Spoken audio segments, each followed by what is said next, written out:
IFM. Kung ano pa yung pinakahihintay na araw na makakapagpasaya sa'yo, yun pa yung ipagkakait sa'yo ng mga taong may problema sa'yo. Ako nga pala si Judy, 33 years old, at lagi akong nakikinig sa Dear IFM. Bata pa lang ako, mahilig na ako makinig sa mga radio drama.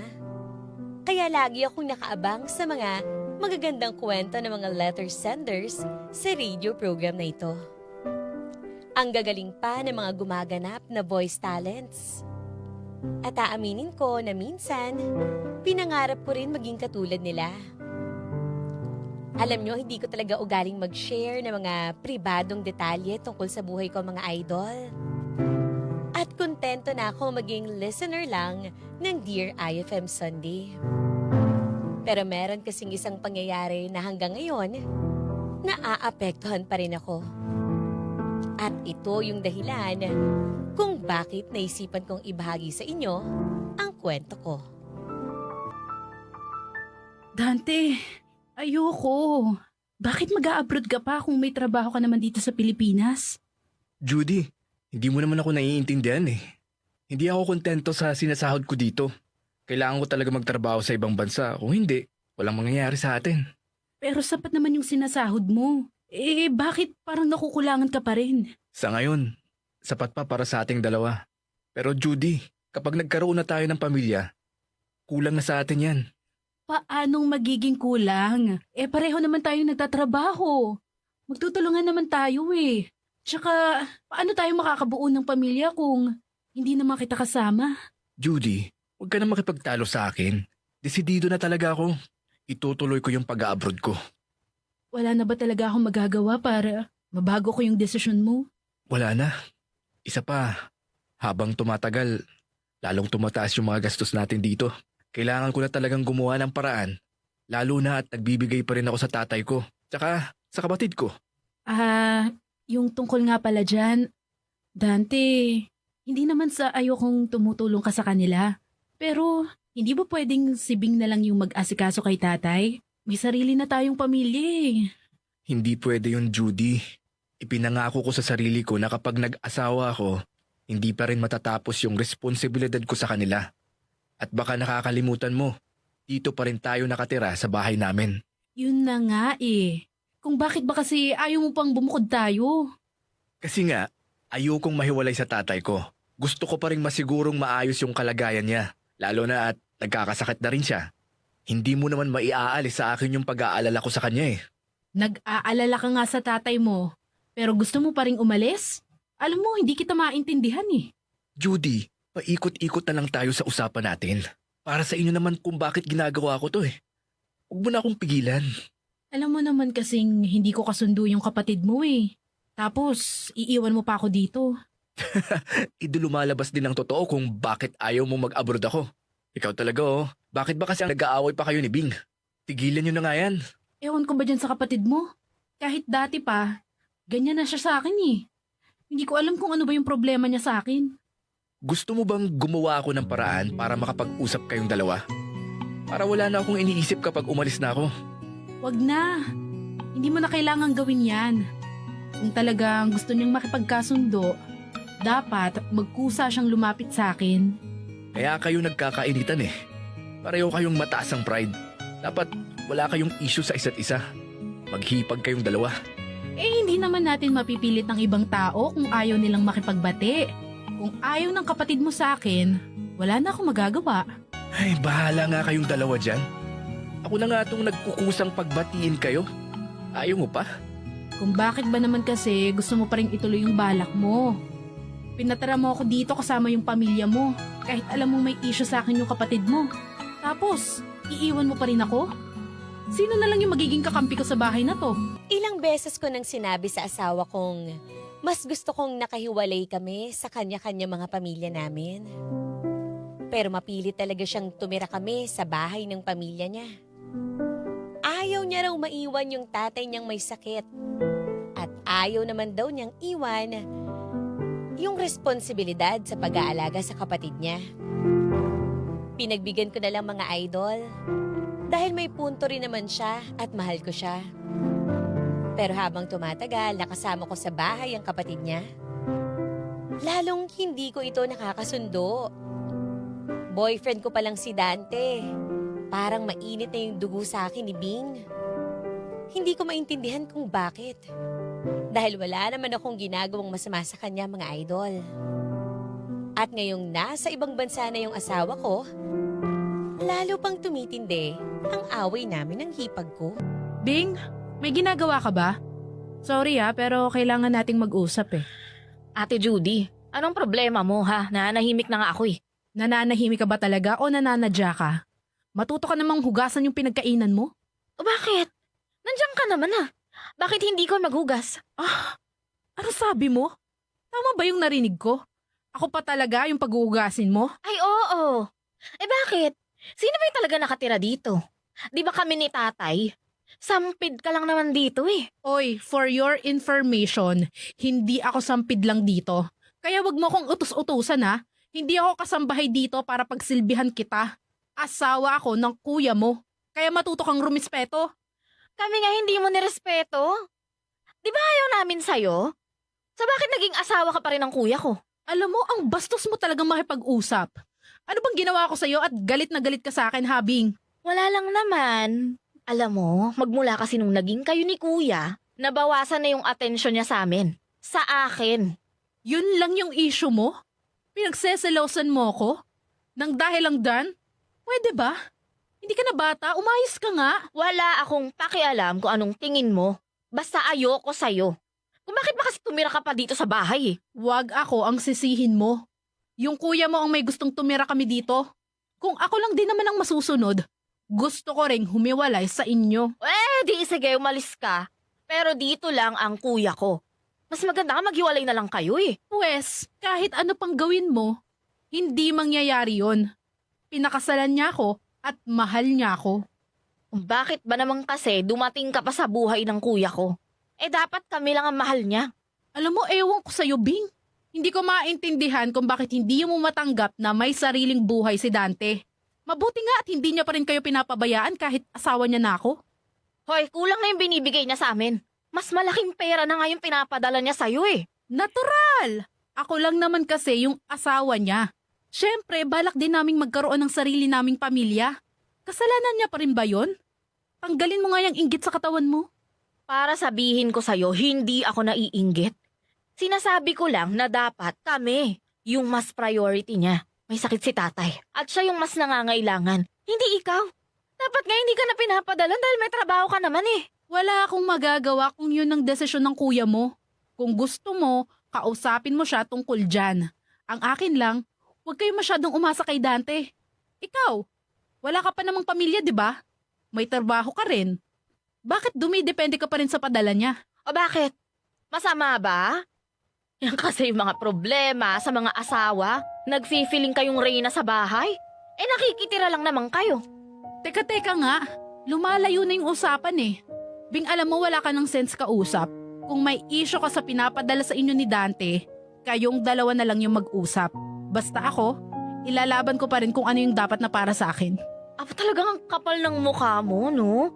Inaagawan mo pa talaga kami ni tatay pagdating sa padala ni kuya? Dapat sa amin yun eh. Tingnan mo yan, ugali mo. Ganyan ka pala, matakaw ka sa pera. Huwag ka mag-alala, babawian din kita. Maha-high blood na yata ako tuwing nagkakabanggaan kami ni Bing sa bahay. Pero kahit papano, nagiging malinaw na rin kung bakit gano'n na lang yung galit sa akin ni Bing. Marami siyang mga sinasabing mga dahilan, pero iisa lang naman yung gusto niyang iparating sa akin. Pinagseselosan niya ako, mga idol. At para sa kanya, inaagaw ko yung kuya niya sa pamilya nila at sa kanya. Ayoko sanang isipin ito, pero parang obsessed si Bing kay Dante sa hindi ko malamang dahilan. At sa totoo lang, ayoko nang alamin kung bakit. Basta ang gusto ko lang, makawala na muna sa bahay na ito. Dahil puro pasakit at stress lang yung nararamdaman ko sa pamilya ng asawa ko. Naku, Bes! Ganyan pala yung nangyayari dyan sa bahay ng asawa mo? Umalis ka na kaya dyan? Hindi pwede, Daryl. Kapag ginawa ko yan, magagalit sa akin si Dante. Grabe naman kasi yung hipag mo. Hindi ako makapaniwalang may mga taong ganyan. Ang sama ng ugali. Oo nga eh. Kung okay lang sanang kasama sa bahay yung hipag ko, hindi naman ako magrereklamo eh. Kung ganon, kamusta kayo dyan? Baka nagkakagulo na kayo dyan, ha? Ano pa nga ba? Kulang na nga lang, magbatuhan na kami ng mga gamit dito eh. Kung hindi lang talaga ako nahihiya sa biyenan ko. Uy, baka marinig ka dyan. Bigla kang sugurin yan. Di sumugod siya. Hindi ako natatakot sa kanya, no? Tsaka hindi naman ako rinig dito sa loob ng kwarto. Speaking of yan, Nan. Kamusta naman ang relasyon mo sa kanya? Okay ba kayong dalawa? Hindi naman niya ako inaaway, kaya wala naman ako masyadong issue sa kanya. Pero medyo masungit din siya sa akin eh. Hindi ko na lang pinapatulan dahil alam mo na, matanda na nga. Ano ba yan? Wala ka na yata kakampi dyan. Ano naman ang sinasabi ni Dante tungkol sa mga nangyayari sa inyo dyan? Kilala kita. Sigurado akong nagsusumbong ka sa asawa mo. Ayun, hindi ko rin maasahan. Kahit malinaw naman yung kapatid niya ang problema, yung pamilya niya pa rin ang kinakampihan niya. Hindi mo rin masisisi si Dante. Siyempre, pamilya niya yan. Hindi niya tatanggapin sila yung mali. Yun na nga yung nagpapasakit sa loob ko eh. Hindi naman to usapan ng kampihan. Ang akin lang, pagsabihan naman niya yung kapatid niya, di ba? Stress ka na siguro dyan sa bahay na yan. Sinabi mo pa, hindi ko na nga alam kung anong gagawin ko eh. Masakit na nga yung ulo ko kapag galing ako sa trabaho. Pag uwi ko, ganito pa yung mga kasama ko sa bahay. Sayang, kung nandyan lang ako sa Maynila, baka sakaling mabawasan ko ang sakit sa ulo mo. Oo nga eh. Beshi, bumalik ka na kasi dito para masaya. Kahit na nakakapag-usap naman tayo through video call, iba pa rin talaga kapag magkasama tayo eh, di ba? Oo naman, namimiss ko na rin kayo eh. Kaya lang, alam mo naman kung bakit umuwi ako dito sa probinsya, di ba? Kailangan ko rin bantayan yung nanay kong may sakit. Ay, pare-pareho tayo ng mga problema. Yan din yung isa sa mga dahilan kung bakit hindi maiwan-iwan ni Dante yung pamilya niya. Ganun talaga. Siyempre, mga magulang natin sila eh. Ganito na lang, Judy. May naisip ako. Ano kaya kung mag-leave ka muna sa trabaho mo? Magbakasyon ka dito sa amin para magkasama na tayo ulit. Iwanan mo kasi yung stress at problema dyan sa Maynila. Tsaka, para hindi mo muna makita yung hipag mo.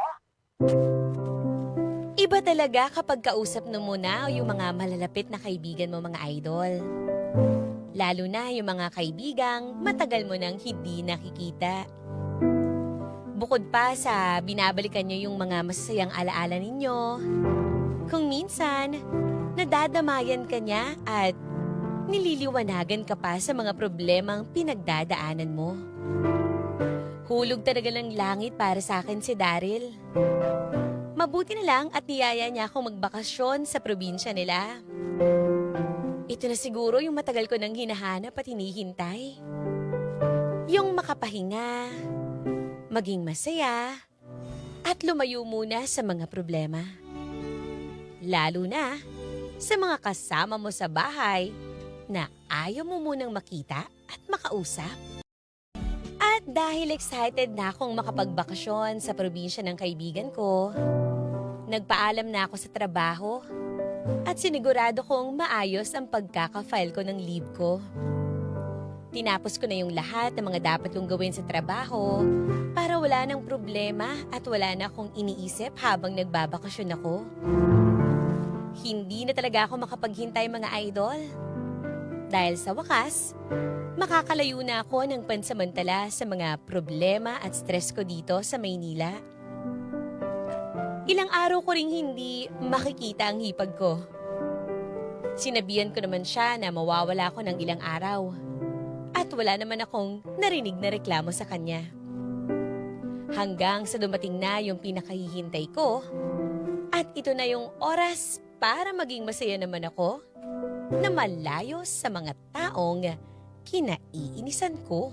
Kamusta yung bakasyon mo dito sa amin? Daryl, maraming salamat talaga ah. Kahit nakakaisang araw pa lang ako dito, feeling ko nalibot ko na yung buong probinsya nyo.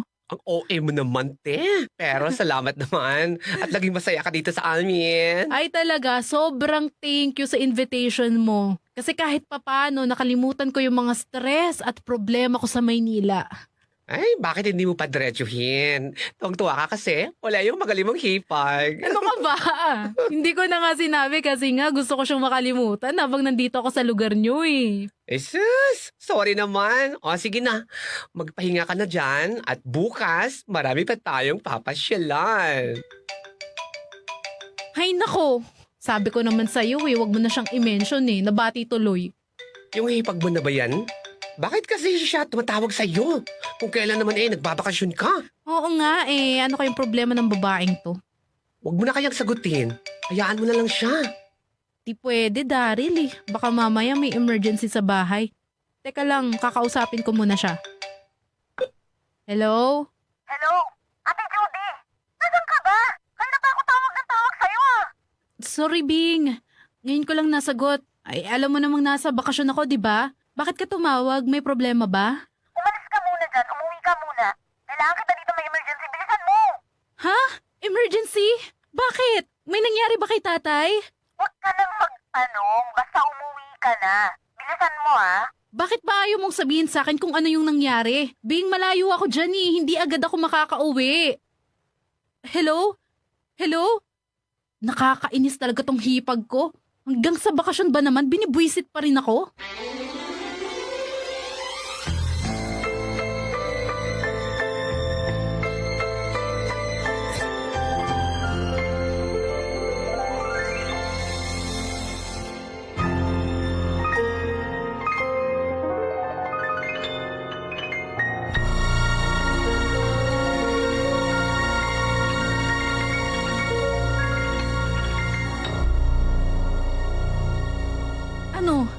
Galing ako sa bakasyon ko. Pinapauwi mo ako dito para lang makapanood ka ng concert? Oo. Di ko nasabi agad sa'yo eh. May concert nga pala yung paborito kong boy band. So, ikaw na munang magbantay kay tatay. Ha? Okay? Matagal na naming plano ito ng mga kaibigan ko eh. Wow! Ako rin, Bing! Matagal ko ring pinlano tong bakasyon ko. Ang tagal ko ring naghintay na ma-approve yung leave ko para dito. Pagkatapos masasayang lang ng dahil dyan sa paboritong boy band mo? Eh bakit ba? Malay ko bang nagbabakasyon ka? Bigla-bigla ka na lang na magpapaalam sa akin kung kailan paalis ka na. Well, hindi ako obligadong sabihin sa'yo na maaga yung pagbabakasyon ko. Ang sinasabi ko lang dito, nasayang yung lahat ng oras at pera ko para lang dyan sa concert na yan. Ang akala ko pa naman may emergency dito. Wala naman pala. Eh bakit? Sayang naman yung bili ko ng ticket kung hindi ko magagamit, no? Mahal-mahal kaya nito. Napunta sa wala yung bakasyon ko nang dahil dyan sa walang kwentang bagay na yan. Kaya ka pala hindi sumasagot para utakan ako? Ang kapal din talaga ng mukha mo, no? Bakit pa ganyan yung ugali mo? Wala kang pakialam sa ibang tao, masunod lang yung gusto mo. Napunta lang sa wala yung bakasyon na hinintay ko ng matagal dahil na naman sa hipag ko. Kahit nasa probinsya na ako, gagawa pa rin talaga siya ng paraan para masira yung araw ko, mga idol.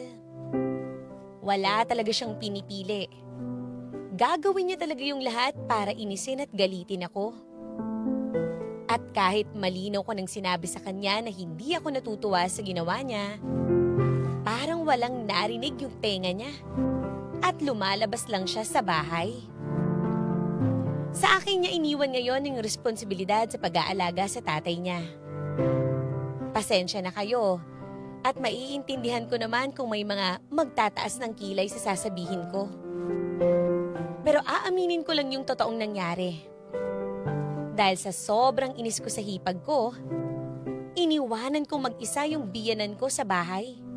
At pumunta na muna ako sa bahay ng isang kapatid ko. Alam ko na mali yung ginawa ko. Pero hindi ko na talaga maitago yung poot na nararamdaman ko. Ano? Iniwan mong mag-isa si tatay sa bahay? Nakuloko ka ba? Bakit ba? Inis na inis ako sa ginawa ng kapatid mo sa akin eh. Bruha talaga yung babaeng yan. Kahit na Judy, hindi mo dapat dinadamay si tatay sa gulo nyo. Teka lang. Bakit parang sa akin ka pagalit at hindi sa kapatid mo? Ako na nga tong inagrabyado niya eh. Hindi yun ang punto.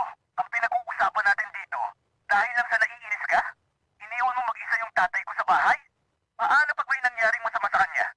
Walang mangyayaring masama sa tatay mo. Huwag kang hang OA. Yan ang problema sa'yo eh. Ikaw na nga yung mali. Ayaw mo pang makinig. Sarado pa yung utak mo. Baka kayo ng kapatid mo yung sarado ng utak. Alam mo na nga mali yung kapatid mo. Kinukonsinti mo pa. Nangyari na yun eh. Wala na akong magagawa pa doon. Ang problema dito, pati si tatay, nadadamay sa gulo niyong dahil sa'yo. Bakit ba masyado ka nag-aalala sa tatay mo? Bata ba yun? Hindi naman, di ba? Kaya na niyang mag-isa sa bahay. Hindi naman sa lahat ng oras, dapat bantayan ko yung tatay mo. Kung may nangyaring hindi maganda sa tatay ko dahil wala siyang kasama sa bahay, sinong sisisihin ko ha? Di yung kapatid mo. Siya naman yung punot dulo ng problemang to eh. Huwag mong sabihin sa akin na ako pa rin yung may kasalanan. Ikaw naman talaga eh. Sino ba yun ang iwan kay tatay? Di ba? Ikaw? Problema sa'yo, iniintindi mo yung init ng ulo mo kaysa sa pagmamalasakit mo sa ibang tao. Wow! Ako pa pala yung lalabas na masama dito. Alam mo, Dante, napapaisip na ako eh. Bakit pa sobrang spoiled yung kapatid mo sa'yo? Huwag mong iniiba yung usapan. Lumulufag ka pa eh. Palibasa, kasalanan mo talaga to eh. Hoy Dante, sinuportahan kita sa desisyon mong pumunta sa ibang bansa. Ang pagkakaintindi ko, kaya mo ginawa yan para sa akin at para sa magiging pamilya natin. Pwede ba, Judy? Huwag mo na akong trabahan. Ganyan ka eh. Kapag napupunta na sa'yo yung usapan, pinipilit mong ibahin para hindi ka masisi. Huwag mo akong binabaliktad dito. Ikaw yung nag-iiba ng usapan. Kapag lumalabas na yung kapatid mo talaga yung may kasalanan, gumagawa ka lagi ng paraan para makalusot siya. Tapos, ako yung ididiin mo? Akala mo ba hindi ko nahahalata yung ginagawa mo? Sino bang mas importante sa'yo? Yung kapatid mo o ako na asawa mo? Imbis na sagutin ng asawa ko yung tanong ko sa kanya, binabaan lang niya ako ng telepono, mga idol. Ganyan talaga siya eh. Kapag siya na yung nako-corner sa mga tanong ko, hindi na siya nagsasalita o gagawa na siya ng paraan para maiwasan ako. Alam kong may mali rin ako sa nangyari at naiintindihan ko namang mahal na mahal niya ang pamilya niya. Pero para sa akin, wala na rin sa lugar yung pag-iintindi at pagkampi niya sa kanila. Ni hindi niya nakikita yung mga pagkakamali ng kapatid niya. Pero wala akong magagawa. Mag-asawa pa rin kami. At labag man sa loob ko, pero kailangan ko pa rin bumalik sa bahay nila. Hindi ko nga lang inaasahan ang mga tatambad sa akin pagdating ko sa bahay na yun. Oh, Ate Judy! Hoy, huwag ka nga magwala dito sa labas. Nakakaya sa mga kapitbahay, oh. Parang kang tanga dyan. Sino naglabas ng mga gamit ko dito? Magsalita ka nga! Kung hindi, hihilahin ko yung dila mo! Oh, relax lang ate. Masyado namang mainit yung ulo mo eh. O edi ako na. Di ba nga, ayaw mo na dito sa bahay? Sino ka ba para magdesisyon kang galawin yung mga gamit ko? Ay ako po yung nakatira dito sa bahay. May sakit yung tatay ko at wala yung kuya ko dito. Kaya ako ang masusunod. Grabe talaga yung sama ng ugali mo! Wala ka talagang konsensya! Bruha ka! Bruha ka! Kung ako sa'yo ate, matuto kang tumingin sa salamin. Para makita mo rin kung ano yung ginawa mo. Ikaw yata yung walang konsensya sa ating dalawa eh. Pare-pareho kayo ng ugali ng kuya mo. Ang gagaling yung mangbaliktad. Ay baka nakakalimutan mo. Sino bang nang iwan kay tatay dito sa bahay? Ha? Di ba ikaw? Kawawa nga yung matanda eh. May sakit na nga, iniwan pa ng manugang niya dahil lang naputol yung bakasyon niya. Kasi, kasalanan mo kung bakit na-istorbo yung bakasyon ko. Yun ang nga lang yung paraan ko para hindi ko makita yung pagmumukha mo eh. Ay ganun ba? Pues pakinggan mo yung sarili mo. Punong-puno ng galit yung mga salitang lumalabas sa bibig mo. Aba ate masama yan. Kaya ka siguro minamalas. Kahit yung mismong bakasyon mo, ayaw ibigay sa'yo. Ang kapal talaga ng mukha mo. Demonyo kang bruha ka. Makakarating kay Dante itong ginawa mo sa akin. Tignan mo. Pwede magsumbong ka. Sumasamahan kita. Karapatan mo naman yan ate. Wala naman ako magagawa dyan. Sandali nga lang. Bakit parang wala lang sa'yo yung sinabi ko? Isusumbong talaga kita sa kuya mo. Ay bakit? Tingin mo ba natatakot ako sa'yo? Ha? Hindi mangyayari yun, Ate Judy. Kahit nagsiselos ako kasi naging asawa ka ni Kuya Dante, alam ko na ako pa rin ang kakampihan niya kahit anong mangyari. Hindi totoo yan. Siyempre, natural lang nakampihan ka ng kuya mo dahil kapatid ka niya. Pero hindi sa pagkakataong to. Sobra-sobra na tong ginagawa mo sa akin. Hindi ka na niya papalusutin dito. Oy, paano yan? Nakausap ko na si Kuya Dante kanina. Nagpaalam ako kung pwede ko bang ilabas yung mga gamit mo. Eh sabi niya, bahala na raw ako. Hindi ako naniniwala sa'yo. Sinungaling ka. Sinungaling ka. Sinasadya mo lang yan para inisin ako. Eh di ayaw mong maniwala. O sige, tawagan mo si Kuya Dante. Tingnan ko lang kung hindi ka mapahiya kapag nakausap mo yung asawa mo. Bakit ba kasi ayaw mong umalis dito? Huwag mo nang ipagpilitan yung sarili mo dahil kahit kailan hindi ka namin kailangan dito. Hindi ko na kailangan pang tawagan yung asawa ko. Dahil nararamdaman kong totoo yung sinasabi ng hipag ko. Hanggang sa pinakamatinding maling gawain ng kapatid niya, kakampihan niya pa rin ito. Kinuha ko na lang yung mga gamit ko dahil wala naman ako magagawa, mga idol. Pero aaminin ko na habang nasa biyahe ako pabalik sa bahay ng kapatid ko, umiiyak ako, mga idol. Napakasakit para sa akin na hindi ako ang pinili ng asawa ko. Pakiramdam ko, kinawawa nila akong magkapatid. Sa ngayon, nandito pa rin ako sa bahay ng kapatid ko. Tinawagan din ako ni Dante at humihingi siya ng tawad sa akin. Pero mga idol, gulong-gulo na daw si Dante sa mga nangyari sa kanya. Kung ano-ano na lang daw ang sinasabi ng kapatid niya. Pero hindi ko tinatanggap yung mga paliwanag niya. Dahil para sa akin, kahit anong mangyari, ako dapat ang suportahan niya dahil ako ang asawa niya. Yun lang naman po, mga idol. Naglabas lang ako ng sama ng loob sa pagbabahagi ng kwento kong ito sa inyo. Maraming salamat po. Hanggang dito na lang muna. Nagmamahal, Judy.